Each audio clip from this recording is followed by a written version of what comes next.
remember that first decade of the web, it was really a static place. You could go online, you could look at pages, and they were put up either by organizations who had teams to do it, or by individuals who were really tech savvy for the time.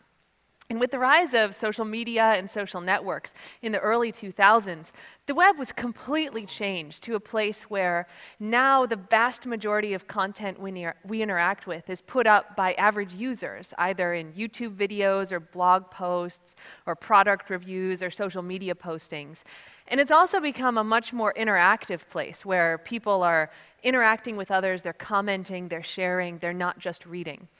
So Facebook's not the only place you can do this, but it's the biggest, and it serves to illustrate the numbers. Facebook has 1.2 billion users per month. So half the Earth's internet population is using Facebook. They're a site, along with others, that's allowed people to create an online persona with very little technical skill. And people responded by putting huge amounts of personal data online. So the result is that we have behavioral, preference, demographic data for hundreds of millions of people, which is unprecedented in history. And as a computer scientist, what this means is that I've been able to build models that can predict all sorts of hidden attributes for all of you that you don't even know you're sharing information about. As scientists, we use that to help the way people interact online, but there's less altruistic applications. And there's a problem in that users don't really understand these techniques and how they work, and even if they did, they don't have a lot of control over it. So what I want to talk to you about today is some of these things that we're able to do, and then give us some ideas of how we might go forward to move some control back into the hands of users. So this is Target the company. I didn't just put that logo on this poor pregnant woman's belly. You may have seen this anecdote that was printed in Forbes magazine where Target sent a flyer to this 15-year-old girl with advertisements and coupons for baby bottles and diapers and cribs 2 weeks before she told her parents that she was pregnant. Yeah, the dad was really upset. So how did Target figure out that this high school girl was pregnant before she told her parents? It turns out that they have the purchase history for hundreds of thousands of customers, and they compute what they call a pregnancy score, which is not just whether or not a woman's pregnant, but what her due date is. And they compute that not by looking at like the obvious things like she's buying a crib or baby clothes, but things like she bought more vitamins than she normally had, or she bought a handbag that's big enough to hold diapers. And by themselves, those purchases don't seem like they might reveal a lot, but it's a pattern of behavior that when you take it in the context of thousands of other people, starts to actually reveal some insights. So that's the kind of thing that we do when we're predicting stuff about you on social media. We're looking for little patterns of behavior that when you detect them among millions of people, lets us find out all kinds of things. So in my lab and with colleagues, we've developed mechanisms where we can quite accurately predict things like your political preference, your personality score, gender, sexual orientation, religion, age, intelligence, along with things like how much you trust the people you know and how strong those relationships are. We can do all of this really well. And again, it doesn't come from what you might think of as obvious information. So my favorite example is from this study that was published this year in the Proceedings of the National Academies. If you Google this, you'll find it. It's 4 pages, easy to read. And they looked at just people's Facebook likes, so just the things you like on Facebook, and used that to predict all these attributes along with some other ones. And in their paper, they listed the 5 likes that were most indicative of high intelligence. And among those was liking the page for curly fries. Curly fries are delicious, but liking them does not necessarily mean that you're smarter than the average person.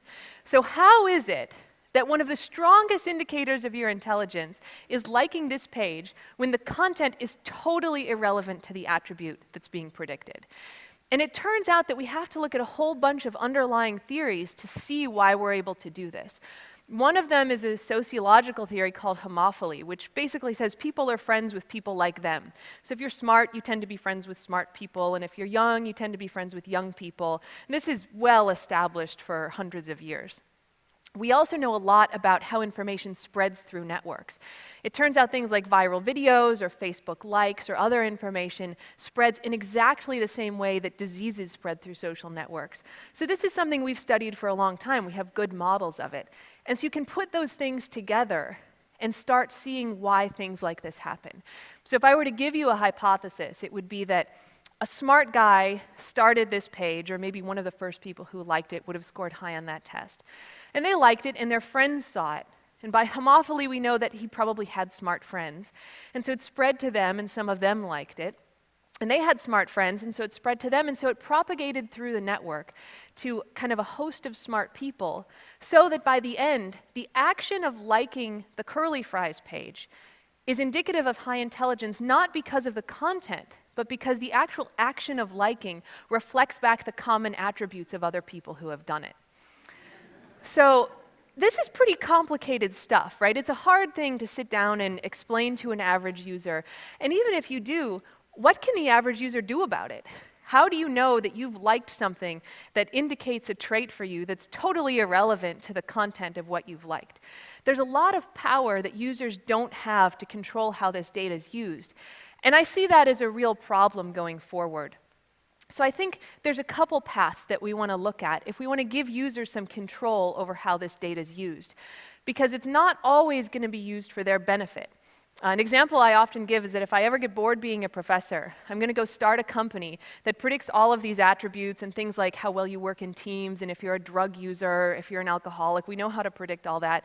And I'm going to sell reports to HR companies and big businesses that want to hire you. We totally can do that now. I could start that business tomorrow, and you would have absolutely no control over me using your data like that. That seems to me to be a problem. So one of the paths we can go down is the policy and law path. And in some respects, I think that that would be most effective, but the problem is we'd actually have to do it. Observing our political process in action makes me think it's highly unlikely that we're going to get a bunch of representatives to sit down, learn about this, and then enact sweeping changes to intellectual property law in the US so users control their data. We could go the policy route where social media companies say, you know what, you own your data, you have total control over how it's used. The problem is that the revenue models for most social media companies rely on sharing or exploiting users' data in some way. It's sometimes said of Facebook that the users aren't the customer, they're the product. And so how do you get a company to cede control of their main asset back to the users? It's possible, but I don't think it's something that we're going to see change quickly. So I think the other path that we can go down that's going to be more effective is one of more science. It's doing science that allowed us to develop all these mechanisms for computing this personal data in the first place. And it's actually very similar research that we'd have to do if we want to develop mechanisms that can say to a user, here's the risk of that action you just took. You know, by liking that Facebook page or by sharing this piece of personal information, you've now improved my ability to predict whether or not you're using drugs or whether or not you get along well in the workplace. And that, I think, can affect whether or not people want to share something, keep it private, or just keep it offline altogether. We can also look at things like allowing people to encrypt data that they upload, so it's kind of invisible and worthless to sites like Facebook or third-party services that access it, but that select users who the person who posted it want to see it, have access to see it. This is all super exciting research from an intellectual perspective, and so scientists are going to be willing to do it. So that gives us an advantage over the law side. One of the problems that people bring up when I talk about this is they say, you know, if people start keeping all this data private, all those methods that you've been developing to predict their traits are going to fail. And I say, absolutely, and for me that's a success, because as a scientist, my goal is not to infer information about users, it's to improve the way people interact online. And sometimes that involves inferring things about them, but if users don't want me to use that data, I think they should have the right to do that. I want users to be informed and consenting users of the tools that we develop. And so I think encouraging this kind of science and supporting researchers who want to cede some of that control back to users and away from the social media companies means that going forward, as these tools evolve and advance, means that we're going to have an educated and empowered user base. And I think all of us can agree that that's a pretty ideal way to go forward. Thank you.